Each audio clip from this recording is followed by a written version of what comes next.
اس تحریر کو پڑھ کر اس میں یہ تھا کہ کچھ لوگ یہ کہتے ہیں کہ یار وہ گناہ کرتا ہے، وہ گناہ کرتا ہے، اللہ اس کی رسی کو ڈھیلا چھوڑ دیا، اللہ اسے اس کا بدلہ بھی نہیں دیتا۔ بہت سے لوگ کہتے ہیں نا کہ یار وہ اتنا حرام کام کر رہا، اتنا ظلم کر رہا، تب بھی اسے کچھ نہیں، اور اس کی رسی کو ڈھیلا چھوڑ دیا، اسے کوئی عذاب ہی نہیں آ رہا۔ اور جو لوگ اچھا کام کر رہے ہیں ان کو جو ہے پریشانیاں آ رہی ہیں۔ تو جلسے میں آنے والوں آج ایک بات سنو، میں آپ کو بتاؤں گا۔ اس تحریر میں لکھا تھا کہ اللہ کا عذاب تو اس پہ ہے مگر اسے پتہ نہیں ہے۔ اللہ کا عذاب تو ہے مگر اسے پتہ نہیں ہے۔ اور عذاب کیا کیا گنا ہے؟ اس میں لکھا تھا کہ وہ حرام کام کر رہا ہے، برے کاموں میں اسے مزہ آ رہا ہے، یہ بھی اللہ کا عذاب ہے۔ ارے ایمان والے کو برے کاموں میں مزہ آئے، یہ تو سب سے بڑا اللہ کا عذاب ہے۔ ایمان والے کو برے کاموں میں مزہ آئے، مجھے بتائیے یہ اللہ کا عذاب نہیں تو کیا ہے؟ حرام کام تمہیں اچھا لگ رہا ہے، یہ اللہ کا عذاب ہی تو ہے۔ ورنہ حقیقت تو یہ ہے کہ حضرت یوسف کو زلیخا نے 7 تالوں میں بند کر دیا تھا مگر اللہ والا تھا۔ زلیخا نے کہا تھا یوسف تمہیں غلط کام کرنا ہوگا، کہا زلیخا یہ تو 7 تالے ہیں، اگر 7 پہاڑوں کی تہ میں بھی مجھے بند کر دو گی تو یوسف غلط کام نہیں کر سکتا۔ یہ ہے اللہ والوں کی شان، یہ ہے اللہ والوں کی شان۔ وہ غلط کام کرنے والا غلط کام کر رہا ہے اور اسی میں اس کو مزہ آ رہا، سمجھ لو یہ اللہ کا عذاب ہے اس پر، اس لیے کہ اللہ نے اس سے وہ توفیق چھین لی، وہ آنکھ اللہ نے اس سے چھین لی کہ برا کام اسے برا نظر آئے۔ وہ آنکھ اللہ نے اس سے چھین لی کہ برا کام اسے برا نظر آئے۔ اسے برا کام برا نہیں نظر آ رہا، برا کام کو وہ کر رہا، اس میں اسے دلچسپی ہے، اس سے اسے محبت ہے، یہی تو اللہ کا اس کے اوپر عذاب ہے۔ اس سے بڑھ کر اور کیا عذاب ہوگا؟ پھر اللہ نے اس سے اپنی عبادت کی، اپنے سجدوں کی توفیق چھین لی۔ جلسے میں آنے والوں اس سے بڑا عذاب کیا ہوگا؟ اگر اللہ کسی سے اپنے سجدوں کی توفیق چھین لے تو سمجھ لینا یہ اس پر اللہ کا عذاب ہے، سمجھ لینا کہ اس پر یہ اللہ کا عذاب ہے۔ حضرت موسیٰ نے پوچھی اللہ کی بارگاہ میں مولا بندے کو کیسے پتا چلے گا کہ تو ناراض ہے؟ اللہ نے فرمایا موسیٰ میں جس بندے سے ناراض ہوتا ہوں اس سے اپنے سجدے کی توفیق چھین لیتا ہوں۔ وہ میرے سجدے نہیں کر سکتا، جس سے میں ناراض ہوتا ہوں اس سے میں اپنے سجدوں کی توفیق چھین لیتا ہوں۔ اب بتائیں اگر کوئی اللہ کی عبادت سے دور ہے، غافل ہے، تو اللہ کا یہی عذاب ہے کہ اس کو سجدے کی توفیق چھین لی گئی، یہ اللہ کا عذاب ہے۔ جلسے میں آنے والے تلاوت قرآن میں نہیں کرتا، یہ بھی اللہ کا عذاب ہے۔ دنیا کے حرام کاموں میں دل لگتا ہے، یہ بھی اللہ کا عذاب ہے۔ حرام کھانے میں دل لگتا ہے، یہ بھی اللہ کا عذاب ہے۔ حرام کمانے میں مزہ آتا ہے، یہ بھی اللہ کا عذاب ہے۔ نمازوں سے دور ہے، یہ بھی اللہ کا عذاب ہے۔ سچائی سے دور ہے، یہ بھی اللہ کا عذاب ہے۔ اللہ کے راستے سے ہٹ گیا ہے، شیطان کے راستے پر لگ گیا ہے، یہ بھی اللہ کا عذاب ہے۔ آپ اللہ کی بارگاہ میں رو کر دعا کیا کرو یا اللہ تو کبھی ہم سے ناراض نہ ہونا، اپنے راستے سے ہمیں نہ بھٹکنے دینا۔ یا اللہ ہماری زندگی میں کوئی ایسا دن نہ آنے دینا کہ ہم تیرے راستے سے بھٹک جائے۔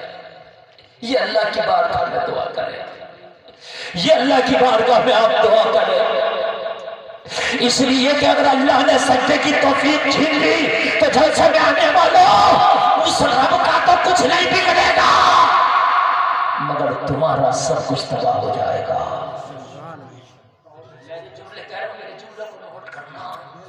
اگر اس نے سجدوں کی توفیق چھین لی تو اس کا کچھ نہیں بگڑے گا، بگڑ جائے گا۔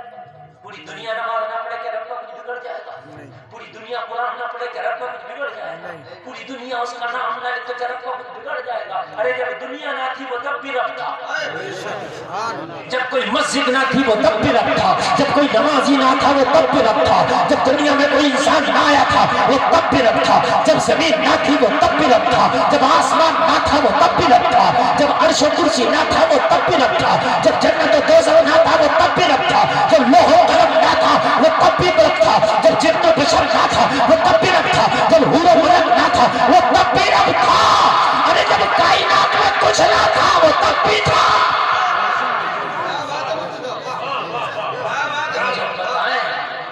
اس رب کا کیا بگڑے گا؟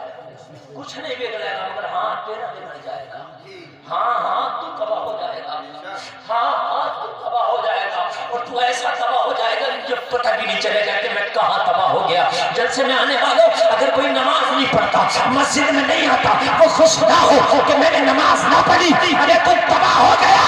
اللہ نے تجھ سے سجدے کی توفیق چھین لی، اگر اللہ تجھے توفیق دیتا تو ہم نے تو تاریخوں میں پڑھا ہے کہ سجدے تلواروں کے سائے میں بھی کیے گئے ہیں۔ تلواریں سجدوں کو نہ روک سکی، تلوار نے بھی سجدوں کو نہ روک سکی۔ جلسے میں آنے والوں حرام کام کی طرف اگر دل لگے تو سمجھ لینا اللہ کا عذاب ہے تمہارے اوپر، برے کاموں میں مزہ آئے تو سمجھ لینا اللہ کا عذاب ہے تمہارے اوپر، اچھے کام کا دل نہ کرے تو سمجھ لینا اللہ کا عذاب ہے تمہارے اوپر، اس لیے کہ برائی کی طرف تم لگ گئے، تم سے تمہارا رب ناراض ہے، اگر تم سے تمہارا رب راضی ہوتا تو خدا کی قسم تو برے کام کی طرف جاتا ہی نہیں۔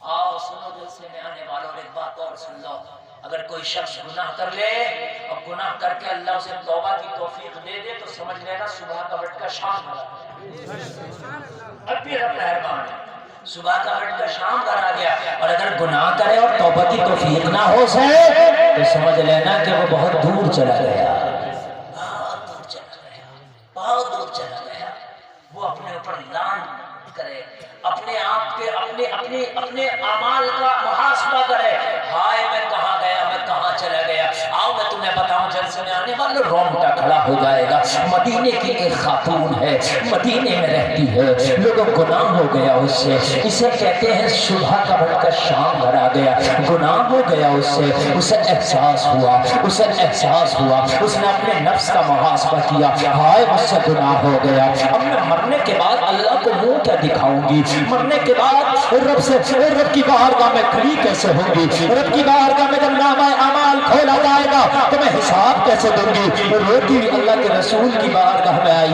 عرض کرنے لگی آقا میں تباہ ہو گئی، آقا میں برباد ہو گئی، یا رسول اللہ کرم فرمائے میں نے گناہ کر لیا ہے مجھے پاک کر دیں، اس کا یہ جملہ تھا حدیث شریف میں، آقا مجھے پاک کر دیں، یا رسول اللہ میں نے گناہ کر لیا مجھے پاک کر دیں، میرے رسول فرماتے ہیں، میرے اللہ کا رسول فرماتا ہے اے خاتون تو نے کون سا گناہ کر لیا ذرا مجھے بتا، روئی آئی ہے کیا خطا کر کے آئی ہو، اور اس کرنے لگی یا رسول اللہ میرا قدم بھٹک گیا، میں نفس کے بہکاوے میں آ گئی، یا رسول اللہ میرے نفس نے مجھے تباہ کر ڈالا، یا رسول اللہ میں شیطان کے بہکاوے میں آ گئی، اللہ کے رسول نے فرمایا خاتون اپنی خطا تو بتا، تیرا گناہ کیا ہے گناہ تو بتا، اور اس کرنے لگی آقا مجھ سے زنا ہو گیا، نفس کی وجہ سے زنا تو ہو گیا لیکن اب بڑا ملامت کرتا ہے من، آپس دم گھٹتا میرا، یا رسول اللہ میری سانسیں بند ہونے کو ہے، اب یہ بتائیں کہ اس گناہ کی تلافی کیا ہے؟ ذرا کان کھول کے سننا جلسے والوں، اب جس ٹاپک پہ میں بول رہا ہوں اور میں اپنی تقریر کے جس موڑ پر ہوں، ذرا ان جملوں کو ذرا خاص کر سننا، تھوڑے سے کڑوے تو ہوں گے اور تھوڑے سے یہ جملے تمہیں تلخ تو لگیں گے اور تھوڑی سی شاید آپ کو ایک دم دل کو جھنجھوڑ دیں گے، لیکن حق یہی ہے جو میں بیان کر رہا ہوں وہ سنیں، اور مولوی حق نہیں بتائے گا تو قیامت کے دن مولوی پکڑا جائے گا، اب کوئی نبی نہیں آئے گا بتانے کے لیے، نبوت کا دروازہ بند ہے، جس کا عرس شریف آپ اور ہم منا رہے ہیں، وہ اپنے مزار میں تشریف فرمایا، وہ بھی بتانے کے لیے نہیں آئے گے۔ یہ آج ہم زندہ ہیں، ہماری ذمہ داری ہم بتانے آئیں گے، کل ہمارے بعد جو علماء آئیں گے وہ بتانے آئیں گے۔ اور سنیں، اور ہمیں تقریروں میں ان میں مزہ آتا ہے جن میں لچھے ہو، لچھے دار تقریروں میں مزہ آئے گا۔ خالی جنت کی باتیں بتائیں، خالی جنت کی باتیں بتائیں گے تو جہنم کہاں جائے گی؟ جہنم بھی تو ہے، جہنم کہاں جائے گی؟ اور ایک بات اور سن لیں، جنت کا راستہ جہنم کے اوپر ہو کے آج یہ بات میں آپ کو بتا رہا ہوں۔ کدھر ہے جنت کا راستہ؟ بولے میں بہت نالج کی باتیں بتاتا جاؤں گا آج آپ کو انشاءاللہ۔ میں آپ سے وعدہ کرتا ہوں کہ آپ ٹھنڈ میں آئے تو کچھ لے کے جاؤں گا۔ جنت کا راستہ جہنم کے اوپر ہو کے ہے، جس راستے کو آپ اور ہم پل صراط کہتے ہیں، وہ پل صراط جہنم کے اوپر سے بچھایا گیا۔ کہاں سے بچھایا گیا؟ اوپر سے۔ اور یہ راستہ جتنے جلسے میں آئے سب کو چلنا، اور جو جلسے سے اٹھ کے جا رہا اسے بھی جانا۔ وہ یہ نہ سوچے کہ اس راستے پہ میں نہیں چلوں گا، جو جلسے سے اٹھ کے جائے گا وہ بھی چلے گا۔ اس لیے پہلے دیکھ لو، میں تمہیں آج راستہ بتا رہا ہوں، سن لو۔ جب پتہ ہی نہیں ہوگا تو چلو گے کیسے؟ سن لو، سن لو۔ جنت ہے ساتوں آسمانوں کے اوپر، اور جہنم ہے نیچے، اور ایسے گیا ہے وہ راستہ جہنم کے اوپر سے۔ اب کیسے جاؤ گے؟ جھوٹ بولے ہوگے تو جھوٹ کی سواری پہ جب سوار ہو کے جاؤ گے تو جنت کے راستے پہ چل نہیں پاؤ گے، کٹ کے جہنم میں گر جاؤ گے، گر جاؤ گے۔ بال سے زیادہ باریک، تلوار سے زیادہ تیز وہ راستہ ہے۔ ایک بات بتائیں جلسے میں آنے والے، کوئی بہت پتلا راستہ ہو، بالکل سمپل، 6 فٹ کی گاڑی کی چوڑائی اور 6 فٹ کا راستہ، اناڑی ڈرائیور کے ہاتھ میں گاڑی دے تو چلا پائے گا؟ کھلاڑی بھی بڑی مشکل سے چلائے گا۔ اناڑی تو اناڑی، چونکہ 6 فٹ کا راستہ اور 6 فٹ کا گاڑی، تو اس پہ اناڑی چلا پائے گا نہیں نا۔ تو جس نے دنیا میں سیدھے راستے پہ اپنی گاڑی کو چلایا ہی نہیں، صراط المستقیم پر، جس نے دنیا میں اپنی گاڑی کو، قرآن کہہ رہا اہدنا الصراط المستقیم،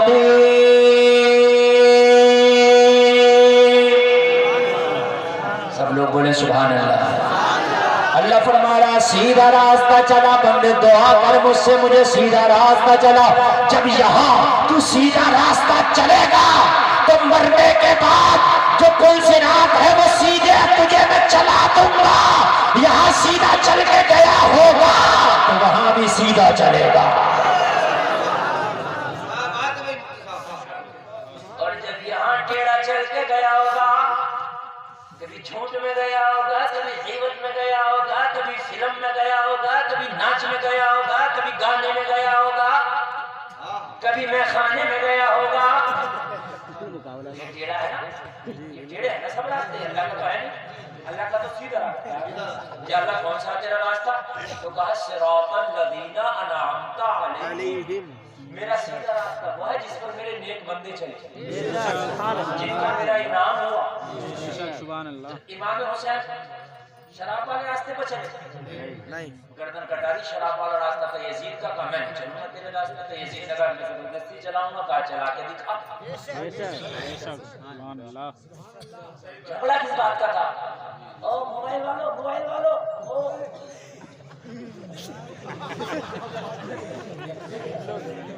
پل صراط دیکھیے، کیا دیکھیے؟ تو گھر پہ جا رہے بیٹے پل صراط بتا رہا ہوں، بیٹھ جاؤ، بیٹھ تو سن لو کیسے ہوتی پل صراط۔ قیامت میں یہ نہیں کہو گے میں گھر پہ چلا گیا تھا، مجھے چھوڑ دے اللہ۔ اچھا ایک بات بتاؤ، قیامت میں تم یہ کہو گے یا اللہ میں تو چلا گیا تھا جلسے چھوڑ کے، مفتی صاحب نے تو بتایا تھا پل صراط کے بارے میں، تو اللہ کہے گا ارے فرشتو انہیں بائی پاس سے لے گا، یہ تھے نہیں نا، انہیں بائی پاس سے لے گا۔ تم سنو مت سنو تمہیں جانا پڑے گا تو تم وہاں پچھتاؤ گے. مفتی صاحب کی بات کو سن لیتا تو بڑا اچھا رہتا ہے, اس لیے کہ انہوں نے بتلایا تھا وہ کیسا ہوگا. جب نالج ہوگی تبھی تو چلو گے. نالج ہم آپ کو دے رہے ہیں, اب ہم تمہیں نالج دے رہے ہیں, اور یہ نالج اللہ نے فرمایا سیدھا راستہ. یا اللہ سیدھا کون سا ہے؟ تو فرمایا ان کا راستہ جن پر میرا انعام ہوا, جیسے امام حسین. میری ماں بہنیں بات سنیں, کیسے شور مچا رہی ہو بھئیے, یہ کیا کرا؟ ارے بیٹے عورتوں میں سے ادھر آ جا, آئی نہ جا. چلو سنو آپ میری بات. اصل میں مسئلہ یہ ہے کہ اچھی تقریر کبھی کرنے کا موڈ ہوتا ہے میرا نا, تو پبلک اگر نہیں سنے تو میرا موڈ ہی بدل جاتا ہے. اور میں آپ کو سنانے کے لیے بڑا پیارا ٹاپک اٹھا کے بیٹھا ہوں کہ جس سے آپ کا دنیا اور آخرت دونوں سمجھ جائے, اور انشاءاللہ سب رہے گا. اور میرے نوجوانوں بیٹھ جاؤ, بالکل محبت سے سنو. رات کتنی بھی ٹھنڈی ہو, آج رات سے کہہ دینا تیری ٹھنڈ میں آنے والے نہیں ہیں, تقریر سنیں گے انشاءاللہ انشاءاللہ.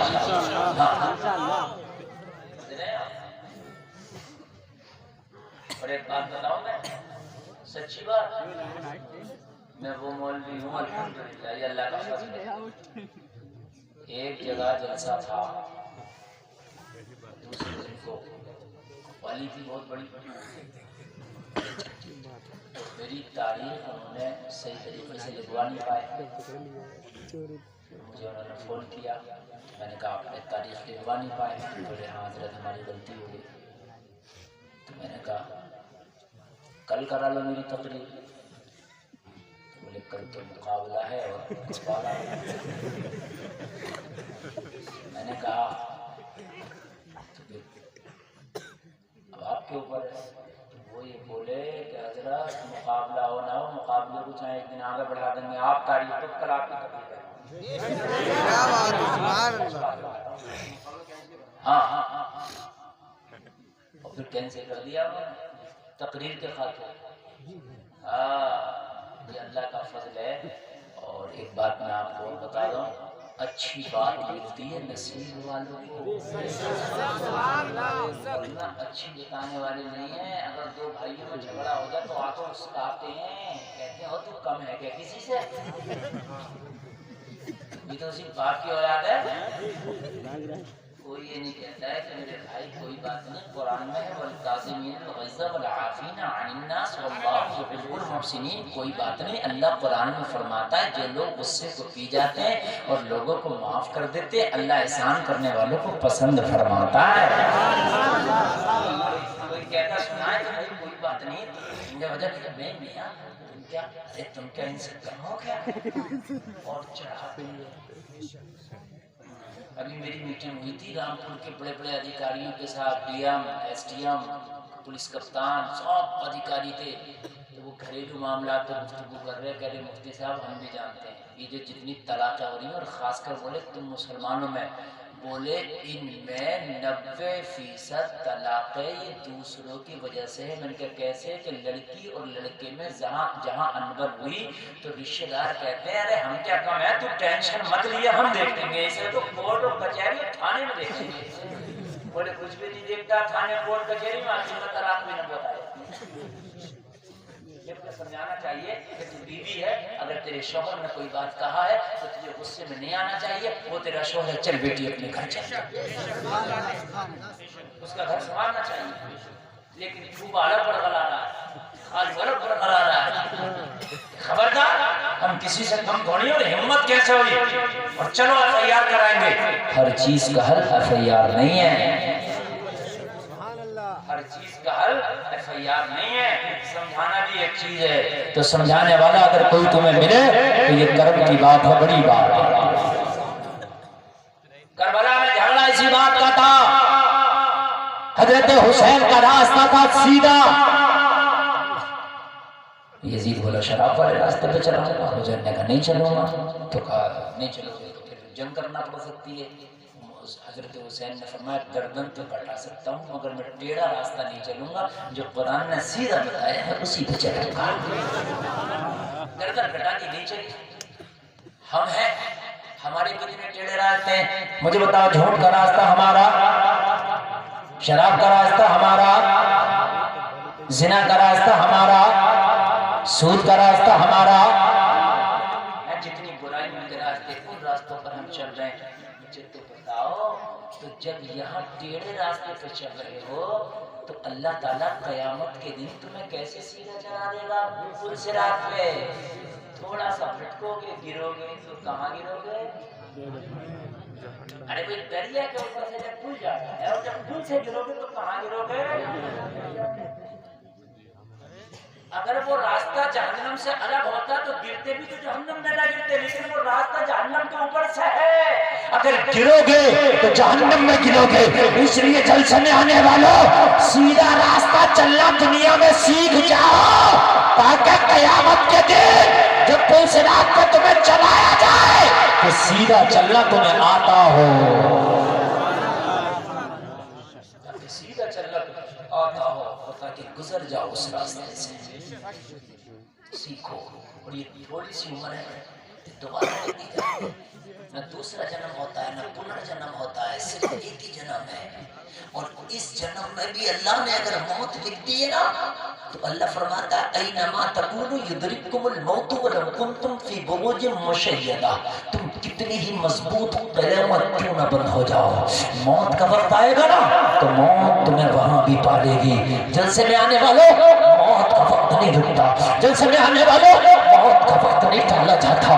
اگر گناہ کر لیے ہیں اللہ کی بارگاہ میں رو کے بلاؤ، کہو مولا تو ہم سے ناراض ہو گیا، اسی وجہ سے ہم گناہ پہ گناہ کرتے چلے گئے، یا اللہ تو معاف کر دے ہمیں، اپنے پچھلے گناہوں سے توبہ کرتے ہیں، یا اللہ آگے سے گناہ نہ کرنے کا وعدہ کرتے ہیں، میرے مولا تو راضی ہو جا۔ رات کو تہجد میں اٹھو اور تہجد کرنے کے بعد رو، اپنے روٹھے ہوئے مولا کو منا لو، اب بھی اگر وہ راضی ہو گیا تو جلسے میں آنے والوں کام بن جائے گا، لیکن اگر وہ ناراض رہ گیا، اسی حال میں ملاقات، اسی حال میں موت آ گئی تو مجھے بتاؤ ہوگا کیا؟ پیسہ کام نہیں آئے گا، بینک بیلنس کام نہیں آئے گا، سونا کام نہیں، چاندی کام نہیں، باپ کام نہیں آئے گا، ماں کام نہیں آئے گی، بھائی کام نہیں آئے گا، بیٹے کام نہیں آئے گا، دوست کام نہیں آئے گا، سب کہیں گے نفسی نفسی نفسی۔ آج تو مجھے خود اپنی پڑی ہے، آج تم تو خود اپنی پڑی ہے۔ آج جس دنیا کے اوپر تم دار و مدار تکیہ کر رہے ہو، یہ دنیا تو منو مٹی کے نیچے دفن کر کے پلٹ کے بھی نہیں دیکھتی۔ آج تجھے کچھ پتا نہیں ہے، جس سے تجھے دل لگایا ہے یہی تجھے اپنے ہاتھ میں مٹی اٹھا کے کہتے ہیں منہا خلقناکم وفیہا نعیدکم ومنہا نخرجکم تارۃ اخری۔ تجھے مٹی کے نیچے دفن کر کے بتا قبر میں تیری کون خیریت لینے آتا ہے؟ ارے دنیا تو بے وفا ہے، جلسے میں آنے والے اگر دل لگانا ہے تو دنیا دار سے نہ لگا، مدینے کے تاجدار سے لگا،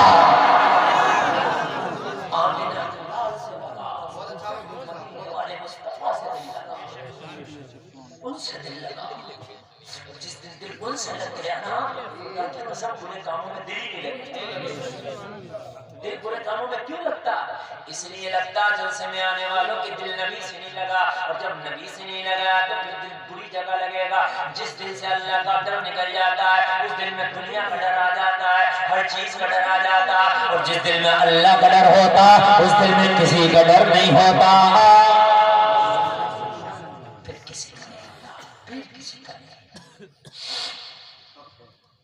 معلوم ہے آپ کو جب حضرت بلال نے کلمہ پڑھا نا تو اس وقت ایک اور صحابی تھے، شاید ان کا نام تھا عمار بن یاسر بن عمار، ایسے کچھ نام تھا، تو وہ بھی کلمہ پڑھ لیے، اور کلمہ پڑھنے کے بعد یہ بلال کو پتا تھا کہ انہوں نے کلمہ پڑھ لیا ہے، لیکن یہ امیہ کو پتا نہیں تھا کہ اس نے بھی کلمہ پڑھ لیا ہے۔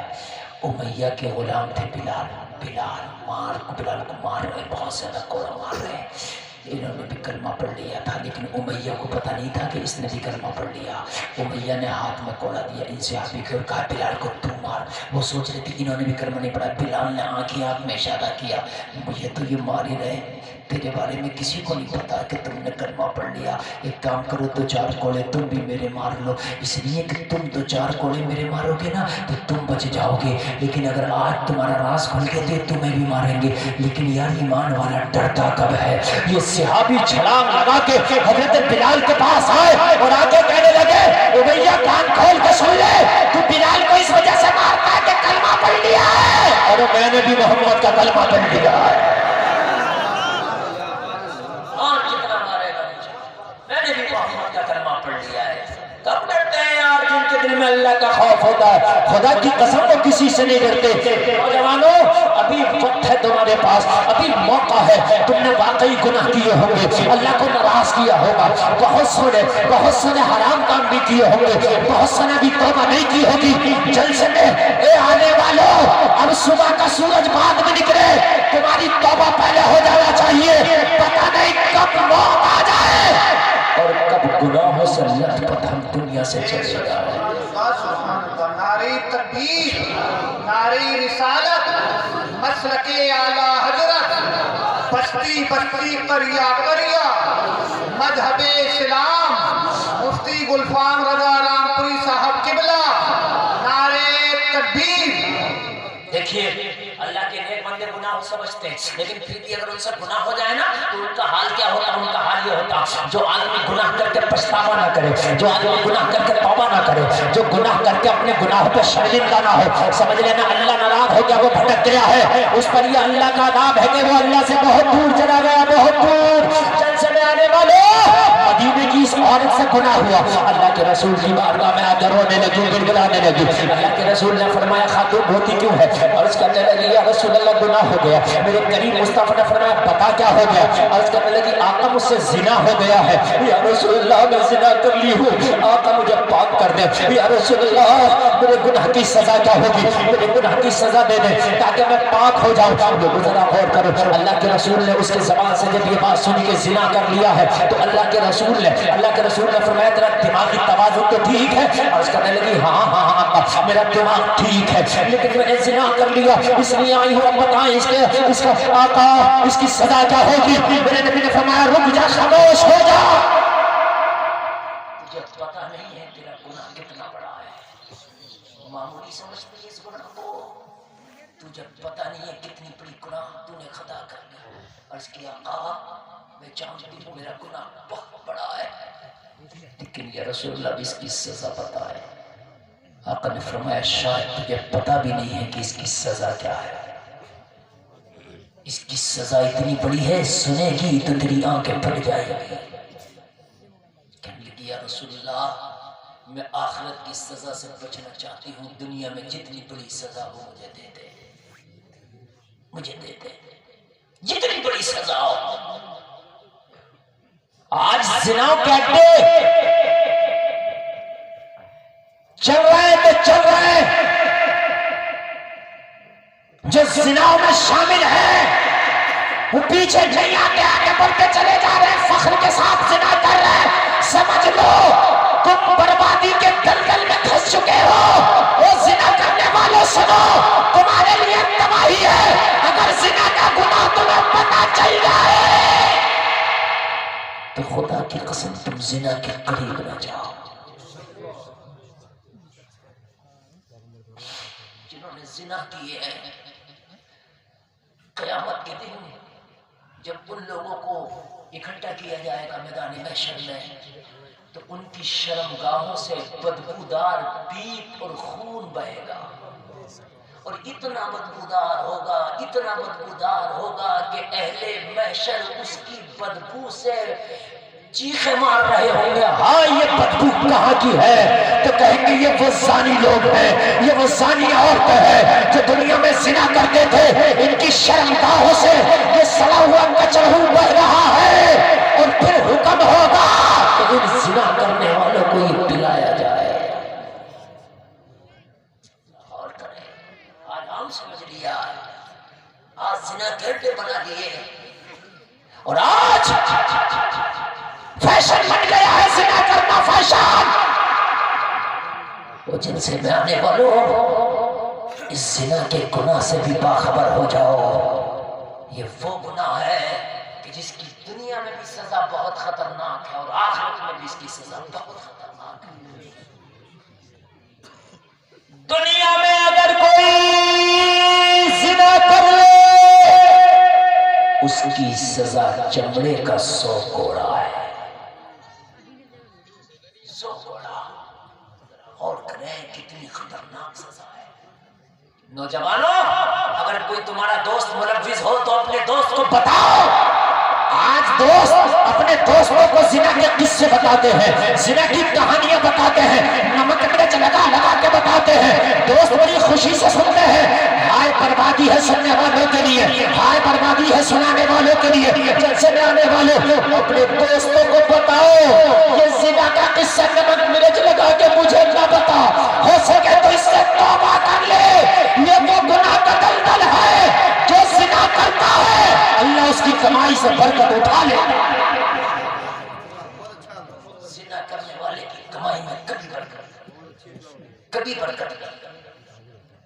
میرے جلسے میں آنے والوں میں ہاتھ جوڑ کے عرض کرتا ہوں تمہارے دوست میں اگر کہیں سے کہیں تک بھی کوئی ایسا ہے دوست تو پیار سے اسے سمجھاؤ, اللہ کا خوف دلاؤ. لیکن آج یہ چیز نہیں عام ہو گئی. سنو یہ ہے اللہ کی بندی, زنا ہو گیا گناہ ہو گیا, اللہ کے رسول کی بارگاہ میں آئی آقا سے گناہ ہو گیا اب اس کی سزا بتائیں. اللہ کے رسول نے صحابہ کو کھڑا دیا اور کھڑا کر کے فرمایا جاؤ اس کے گھر جاؤ اور اس کے گھر جا کے پوچھو کہ یہ پاگل تو نہیں ہے, اس کا دماغ تو ٹھیک ہے.